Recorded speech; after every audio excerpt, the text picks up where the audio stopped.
A Revolução Francesa é o nome dado ao conjunto de acontecimentos que entre o dia 5 de maio de 1789 e 9 de novembro de 1799 alteraram o quadro político e social da França.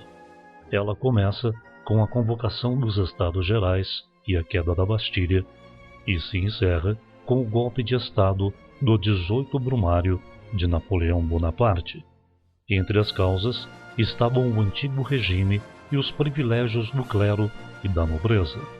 Foi influenciada pelos ideais do Iluminismo e também da independência dos Estados Unidos da América em 1776.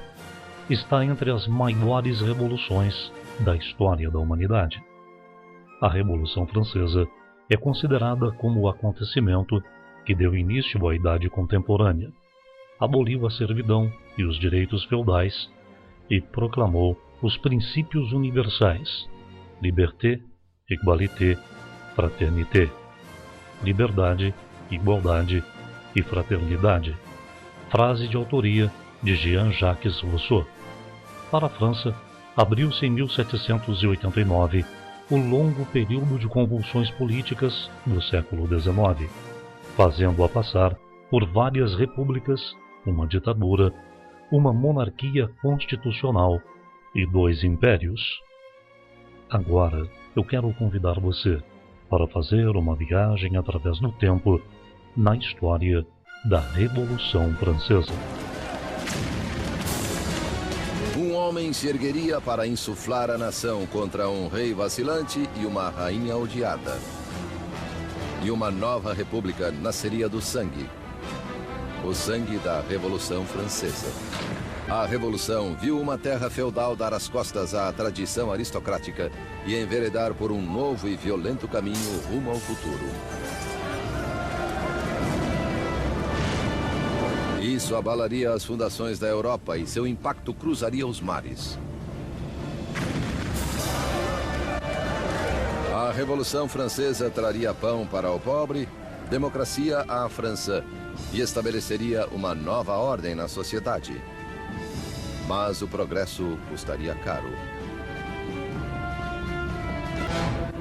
Agora derrotado, Robespierre, 2 dias antes, estivera no topo do mundo, presidindo a maior e mais sangrenta revolução que a Europa já conhecera. Tão fiel aos seus ideais que era chamado o incorruptível, tão poderoso que um mero discurso seu podia apavorar uma cidade inteira. Orador sem igual, as palavras de Robespierre eram suas armas.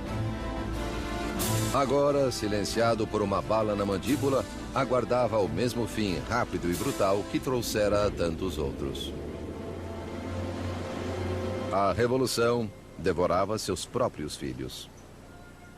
A situação da França no século XVIII era de extrema injustiça social. A vida dos trabalhadores e camponeses era de miséria. Portanto, desejavam melhorias na qualidade de vida e de trabalho. Porém, pior era a condição de vida dos desempregados, que aumentavam em larga escala nas cidades francesas. Fora dos portões de Versalhes havia pouco motivo para celebrar. Anos de desgoverno monárquico haviam deixado o povo francês miserável e faminto. Quase 10 anos antes, o rei Luís XV perdera a Guerra dos 7 Anos contra a Inglaterra por territórios na América do Norte. O mal-sucedido conflito quase arruinou a França em termos de dinheiro e prestígio, deixando os cofres da nação vazios, embora sua população crescesse. Como já não havia pragas, menos pessoas morriam, porém mais e mais estavam famintas.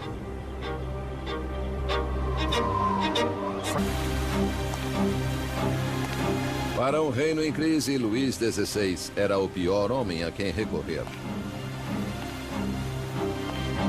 O rei de 20 anos rezava: proteja-nos, Senhor, pois reinamos jovens demais. Abrigados em seus apartamentos em Versalhes, Luís e Maria começaram suas novas vidas como jovens monarcas. Enquanto a apenas 19 quilômetros em Paris, outra nova era surgia. Uma em rota de colisão com a própria monarquia. Uma perigosa nova era de ideias. A era do Iluminismo. Desde a Idade Média, a sociedade europeia dividia-se em 3 classes, ditadas pelo nascimento. E havia um abismo entre a riqueza da aristocracia e do clero e a pobreza dos camponeses. Então, ao florescer do século XVIII, razão e ciência uniram-se para desafiar essa tradição arcaica. Arrastada em uma corrente de inovação e literatura de vanguarda, Paris tornou-se o centro filosófico do mundo. A cidade pulsava de conhecimento e irradiava possibilidades. Era o Iluminismo. Nos salões da elite parisiense, aristocratas reuniam-se para discutir autores iluministas e a florescente idade da razão. Voltaire, Rousseau, novas vozes que apregoavam a liberdade, o controle do próprio destino e, acima de tudo, igualdade. A paixão por essa nova literatura era maior nas classes altas. Mas as ideias do iluminismo permeavam todos os níveis da sociedade e o anseio por igualdade ameaçaria a visão aristocrática da vida. A situação social na França era tão grave e o nível de insatisfação popular era tão grande que o povo foi às ruas com o objetivo de tomar o poder e arrancar do governo a monarquia comandada pelo rei Luís XVI. O primeiro alvo dos revolucionários foi a Bastilha. A queda da Bastilha ocorreu no dia 14 de julho de 1789 e marca o início do processo revolucionário, pois a prisão política era o símbolo da monarquia francesa. No fim do século XVIII, Versalhes era uma ilha de extravagância, rodeada por um mar de carestia. E com um rei vacilante na direção, a França corria rumo ao desastre. Em uma tentativa de demonstrar liderança, Luís meteu-se a fazer reformas econômicas.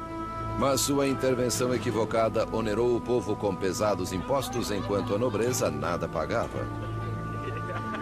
Com a economia em ruínas e o povo instável, parecia que até os céus estavam enfurecidos, unindo a França com o inverno mais frio em 90 anos. Para o povo francês do século XVIII, farinha era a essência da própria vida e pão a medida da existência. Sob a péssima administração de Luís, o preço da farinha disparou. Havia pouco armazenamento de suprimentos e o custo de um pão logo chegou a 1 mês de salário. A fome transformou-se em fúria. Tumultos irromperam por toda a França. Casas foram roubadas. Padarias saqueadas. E lojistas suspeitos de esconder pão eram linchados. Nos Estados Gerais, Robespierre e seus colegas exigiam que a nobreza e o clero pagassem impostos. Mas Luís sentiu-se ameaçado pelo crescente radicalismo do Terceiro Estado. Então, em 20 de junho, após um impasse de 6 semanas, os deputados descobriram que haviam sido silenciados. No começo de julho, tropas reais de 30 mil soldados posicionaram-se ao redor de Paris. Para se defender, o povo formou uma nova Guarda Nacional. Agitadores invadiram os arsenais de Paris e apoderaram-se de 28 mil mosquetes. A única coisa que faltava era a pólvora, e o povo sabia onde consegui-la. No centro de Paris erguia-se uma maciça masmorra, notória como símbolo do governo feudal, a Bastilha. Essa prisão armazenava o suprimento de pólvora da cidade e era lendária como antro de tortura e mortes indizíveis. Entre os agitadores houve um acesso de indignação. Em 14 de julho, turbas agruparam-se identificadas por um pequeno cocar. Vermelho e azul pelas cores de Paris, separados por branco, a cor da casa dos Bourbon. Nascia a tricolor. Entre a multidão exaltada, uma voz reverberou: para a Bastilha. Ao ver a turba se aproximando, o governador da Bastilha, Bernard Delaunay, tentou trancar a prisão. Ele montou uma defesa desesperada, mas os saqueadores invadiram a fortaleza e dominaram os guardas com facas e lanças. Por fim, Delaunay rendeu-se, mas a turba enfurecida o arrastou pelas ruas. A horda escarnecedora chutava-o e feria-o até que ele gritou: "Deixe-me morrer." A turba fez sua vontade. Ele levou punhaladas e tiros, e uma tradição revolucionária nascia. Sua cabeça cortada foi exibida na ponta de uma lança.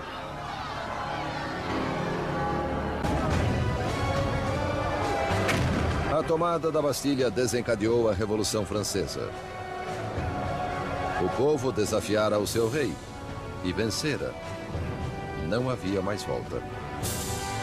Como símbolo da derrota da tirania, o povo, homens, mulheres e crianças, demoliram com as próprias mãos a Bastilha, tijolo por tijolo feudal. Eles começavam a desmantelar o próprio passado.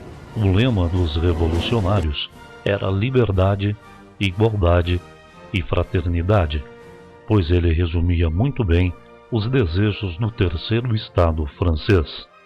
No mês de agosto de 1789, a Assembleia Constituinte cancelou todos os direitos feudais que existiam e promulgou a Declaração dos Direitos do Homem e do Cidadão. Este importante documento trazia significativos avanços sociais, garantindo direitos iguais aos cidadãos, além de maior participação política para o povo. A energia das ruas revigorou a Assembleia Nacional. Uma nova Constituição foi redigida, chamada Declaração dos Direitos do Homem. Esse novo e ousado documento abolia arcaicas distinções de classe e considerava iguais todos os homens. Com a nova Assembleia Nacional servindo-lhes de voz, os franceses puseram-se a mudar a estrutura do seu mundo. Exigiram uma monarquia constitucional, direitos iguais para todos e justiça sob leis razoáveis. O poder estava nas mãos do povo. A França teria uma democracia, novas leis e um novo instrumento implacável de justiça estrearia no palco revolucionário: a guilhotina. Após a Revolução, o terceiro Estado começa a se transformar e partidos começam a surgir com opiniões diversificadas. Os girondinos, por exemplo, representavam a alta burguesia e queriam evitar uma participação maior dos trabalhadores urbanos e rurais na vida política. Por outro lado, os jacobinos, liderados por Robespierre, representavam a baixa burguesia e defendiam uma maior participação popular no governo. Eram radicais e queriam também profundas mudanças na sociedade que beneficiassem os mais pobres. Maio de 1791. Robespierre aparecia frequentemente na Assembleia e no Clube Jacobino, uma sociedade debatedora assim chamada em alusão ao antigo mosteiro jacobino onde se reunia. As palavras eram agora as armas da Revolução e Robespierre falava com grande autoridade moral. Sua preocupação sempre fora o povo. Por isso, logo foi apelidado o Incorruptível. A França era agora uma monarquia constitucional, com o rei forçado a dividir poder com os revolucionários na Assembleia. Mas o quinhão de Louis se diluía à medida em que era obrigado a assinar lei após lei, reduzindo sua própria autoridade e a de outra instituição feudal, a Igreja Católica. Os bens da Igreja foram confiscados durante a Revolução. Allons enfants de la patrie, le jour de gloire est arrivé.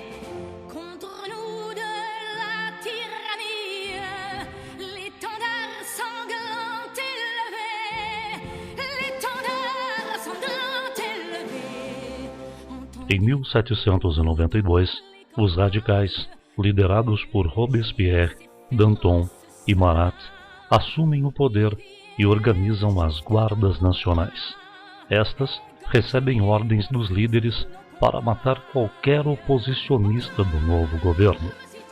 Muitos integrantes da nobreza e outros franceses de oposição foram condenados à morte neste período. A violência e a radicalização política são as marcas desta época. Grande parte da nobreza deixou a França. Porém, a família real foi capturada enquanto tentava fugir do país. Presos, os integrantes da monarquia, entre eles o rei Luís XVI e sua esposa Maria Antonieta, foram guilhotinados em 1793. Em 20 de janeiro de 1793, Luís XVI foi declarado culpado. Sua sentença foi lida: morte ao rei.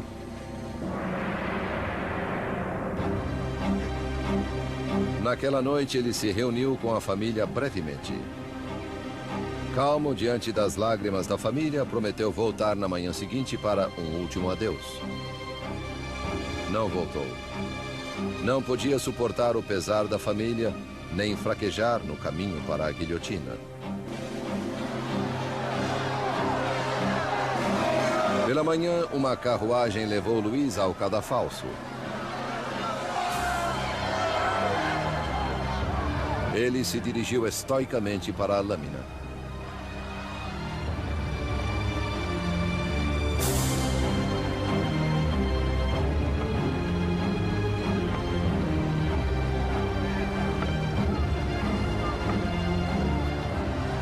Tentou fazer um discurso.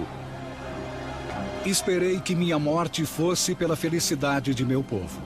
Mas pranteio a França e temo que padeça sob a ira do Senhor. Foi silenciado, porém, pelo rufar dos tambores.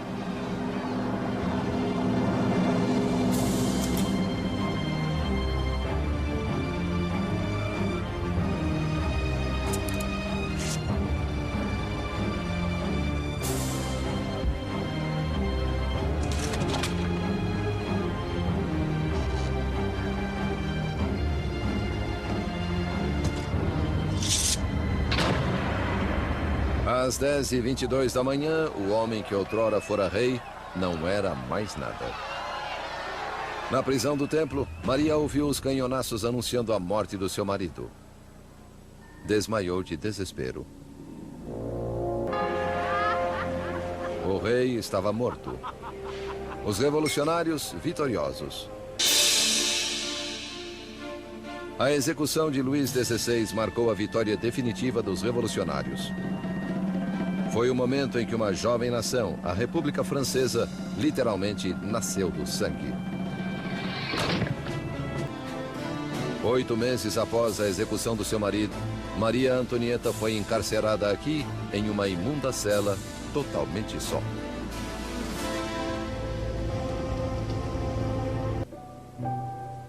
Em 15 de outubro, Maria foi julgada, acusada de alta traição e de espoliar o Tesouro Nacional. As evidências não passavam de rumores indecentes. Uma calúnia final foi adicionada à lista. Acusaram-na de incesto com o próprio filho. Diante disso, Maria ergueu-se para se defender. Apelo à consciência e aos sentimentos de cada mãe presente para que declare se há uma entre vocês que não estremeça à ideia de tamanhos horrores. Em um momento de simpatia pública, Maria achou que poderia ser deportada para a Áustria, mas suas esperanças caíram por terra quando a sentença foi promulgada. Ela teria o mesmo destino que o seu marido. Em sua cela, Maria escreveu sua última carta, dando adeus aos filhos e à família, prometendo ser corajosa. Seu longo cabelo grisalho foi cortado, preparado para a lâmina.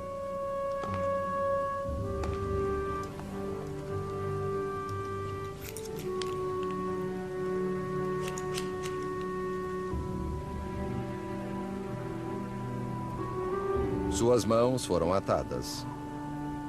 Escoltada ao portão da prisão, ela esperava uma carruagem. Mas uma carroça para prisioneiros comuns a aguardava. Mera sombra da soberania de outrora, Maria Antonieta manteve régia dignidade ao ser exibida pelas ruas de Paris.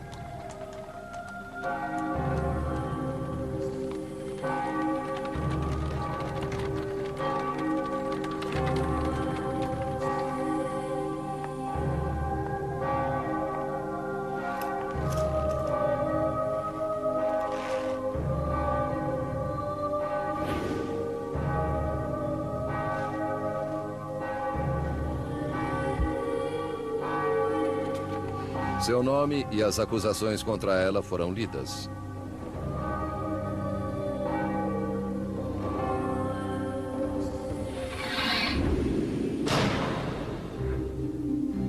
A última rainha da França estava morta. Muitos dias depois, após incontáveis execuções, um membro da Convenção Nacional lamentou o desperdício de vidas, tendo perdido um colega após outro para a guilhotina.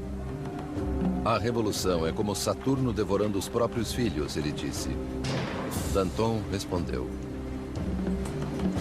Revoluções, meu caro, não podem ser feitas com água de rosas. A carnificina estava apenas começando. Em uma notável reversão, os revolucionários suspenderam a nova Constituição e todos os direitos que ela garantia. Espiões espalharam-se pelo país. Qualquer suspeito de atividade contra-revolucionária era preso, julgado sumariamente e sentenciado à navalha nacional.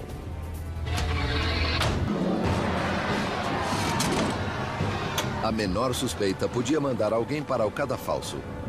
Políticos que dissessem algo gentil sobre o monarca defunto.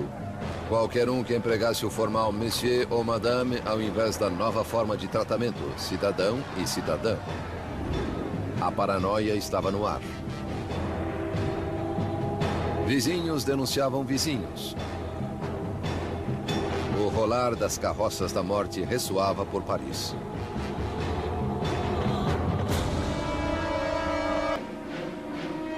O terror espalhou-se pela França. Insurreições eram reprimidas com implacável crueldade. Na cidade de Lyon, onde contra-revolucionários ganhavam terreno, o Comitê de Salvação Pública instaurou um exemplo brutal. Centenas de rebeldes foram amarrados, levados aos campos e massacrados.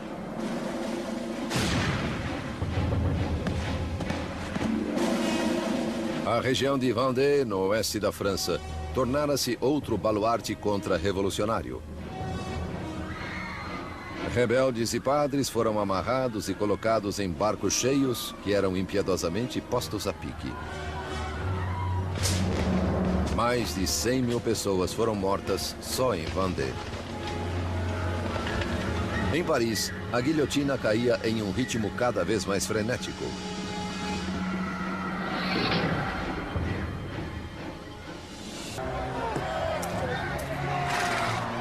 Em 27 de julho de 1794, a guilhotina caiu sobre o incorruptível. E o último sangue do terror foi derramado. No ano de 1795, os girondinos assumem o poder e começam a instalar um governo burguês na França. Uma nova constituição é aprovada, garantindo o poder da burguesia e ampliando seus direitos políticos e econômicos. O general francês Napoleão Bonaparte é colocado no poder após o golpe de 18 de Brumário, com o objetivo de controlar a instabilidade social e implantar um governo burguês.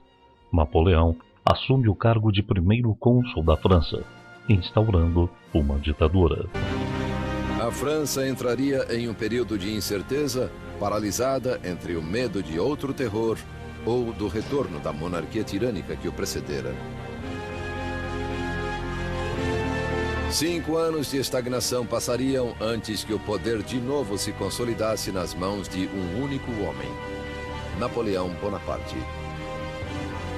A Revolução destruiu o antigo sistema feudal europeu e mudou para sempre o rumo da civilização no Ocidente. Onde quer que a tirania se manifeste, o clamor por justiça continuará exigindo liberdade, igualdade, fraternidade e revolução. A Revolução Francesa foi um importante marco na história da nossa civilização. Significou o fim do sistema absolutista e dos privilégios da nobreza. O povo ganhou mais autonomia e seus direitos sociais passaram a ser respeitados. A vida dos trabalhadores urbanos e rurais melhorou significativamente. Por outro lado, a burguesia conduziu o processo de forma a garantir o seu domínio social. As bases de uma sociedade burguesa e capitalista foram estabelecidas durante a Revolução. Os ideais políticos, principalmente iluministas, presentes na França antes da Revolução Francesa, também influenciaram a independência de alguns países da América Espanhola e o movimento da Inconfidência Mineira no Brasil. Allons enfants de la patrie, le jour de gloire est arrivé. Contre nous de la tyrannie, l'étendard sanglant élevé, l'étendard sanglant élevé. Entendez-vous dans les campagnes mugir ces féroces soldats? Ils viennent jusque dans nos bras, égorger nos fils, nos compagnes. Aux